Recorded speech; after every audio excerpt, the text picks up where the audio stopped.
जय श्री हरिवंश। दोस्तों आज के समय में अगर कोई व्यक्ति धर्म को मानता है तो धर्म और शास्त्रों के ज्ञाता महाराज प्रेमानंद जी के बारे में ना जानता हो ऐसा हो ही नहीं सकता। तो आज की वीडियो में मैं आप लोगों को उनसे जुड़ी कुछ जानकारियां दूंगा, जैसे कैसे आप उनके आश्रम पहुंच सकते हैं, दूसरा कैसे आप उनसे मिल सकते हैं, तीसरा गुरु जी के डेली के जो नित्य क्रियम कार्य जो करते हैं वो क्या होते हैं, एक्सेट्रा चीज़ें आपको मैं बताऊंगा।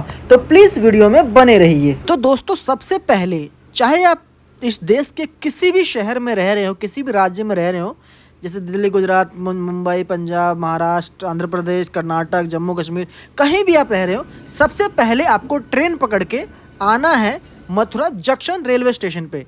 यहाँ आने के बाद आपको यहाँ पे दो तरह की गाड़ियाँ मिलती है। एक तो आपको कैब मिलेगी और दूसरा मिलेगा यहाँ पे ग्रामीण सेवा। तो अगर आपको कैब चाहिए तो कैब से आप मथुरा से वृंदावन जा सकते हैं, बट उसमें जो पैसे लगते हैं उसमें आपको पूरा कैब बुक करना पड़ता है। सो आपको 500 से 600 रुपये लेते हैं। वहीं अगर आप रिक्शा या फिर आप वहाँ पे जो ई ग्रामीण सेवा जो चलती है, अगर आप उसका यूज़ करेंगे तो वो आपका 30 से 40 रुपये में लेगा और आपका अटर्रा चुक्की चौराहा पे छोड़ देगा। अटर्रा चुक्की चौराहा जाने के बाद आपको वहाँ से फिर परिक्रमा मार्ग के लिए रिक्शा पकड़ना होगा। रिक्शा आपको 20 से 30 रुपये में वो भी आपको परिक्रमा मार्ग पे छोड़ देगा। जितने भी धार्मिक स्थल वृंदावन में हैं और जितने भी धर्म गुरु जो कि आपको ऑनलाइन टीवी पे प्रवचन देते मिल जाएंगे, जैसे कि एक आधे का नाम तो मैं बता ही देता हूँ, जैसे कि ये अनिरुद्ध आचार्य जी हो गए, या फिर जो जिनसे हम मिलने जा रहे हैं गुरु जी प्रेमानंद जी महाराज, और भी काफ़ी सारे लोग हैं जिनका मैं नाम भी नहीं जानता। वो सभी इसी परिक्रमा मार्ग पे ही रहते हैं, मतलब उनका जो आश्रम है इसी परिक्रमा मार्ग के रास्ते पे ही है।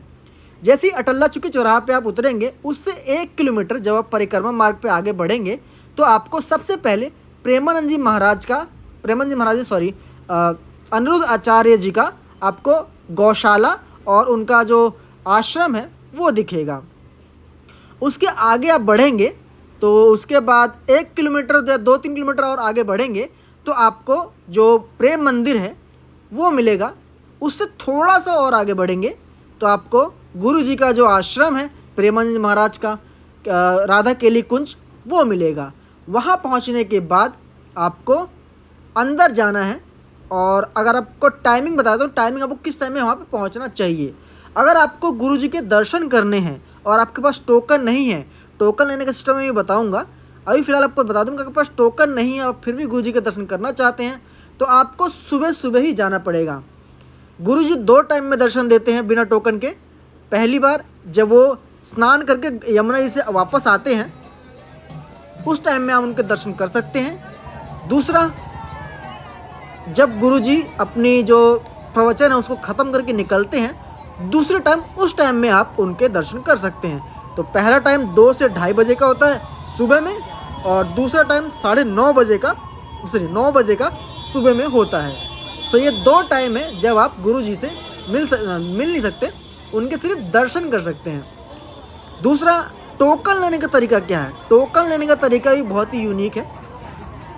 टोकन लेने के लिए सबसे पहले आपको बता दूं कि टोकन जो है 2 तरह के टोकन है। एक तो उनका जो प्रवचन देते हैं गुरु जी, जो भागवत कहते हैं, उसका टोकन अलग होता है, और गुरु जी से अगर पर्सनली मिलना है तो उसका टोकन अलग होता है। 2 तरह के टोकन है।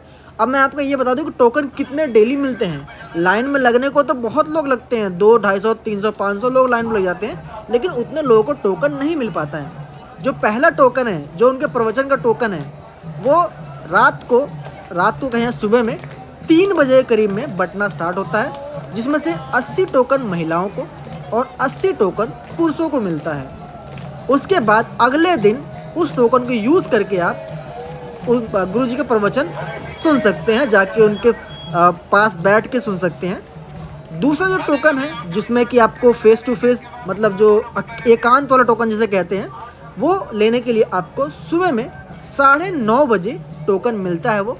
बट उसकी कुछ कंडीशंस होती है, जैसे कि सभी को वो टोकन नहीं मिलता है। उसकी कंडीशन ये होती है कि आपका जो भी क्वेश्चन है गुरु जी से, आप पर्सनली मिलेंगे तो जाहिर सी बात है आप उनसे कुछ पूछेंगे।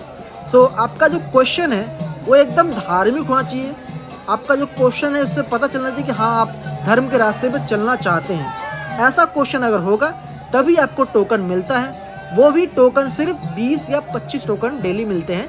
फिर अगले दिन आप उनको टोकन को यूज़ करके गुरुजी से मिल सकते हैं। सो ये कुछ तरीका है जिससे आप गुरुजी से मिल सकते हैं। आपको एक चीज़ और ऐड कर दूं, आपको लगता होगा गुरुजी दिन भर बस प्रवचन ही देते रहते हैं, तो ऐसा नहीं है। गुरुजी मान लीजिए 1 बजे रात को उठते हैं, उसके बाद स्नान करके वो परिक्रमा मार्ग से थोड़ी दूर तक गाड़ी से आते हैं और उसके बाद जहाँ से लोग उनको देखने के लिए स्टार्ट हो जाते हैं, खड़े रहते हैं लाइन में, वहाँ से गुरुजी पैदल चल के आते हैं। लगभग 1 से 1.5 किलोमीटर मुझे लगता है तो गुरुजी पैदल चलते होंगे, क्योंकि उनको स्वास्थ्य खराब है तो ज़्यादा पैदल नहीं चलते हैं।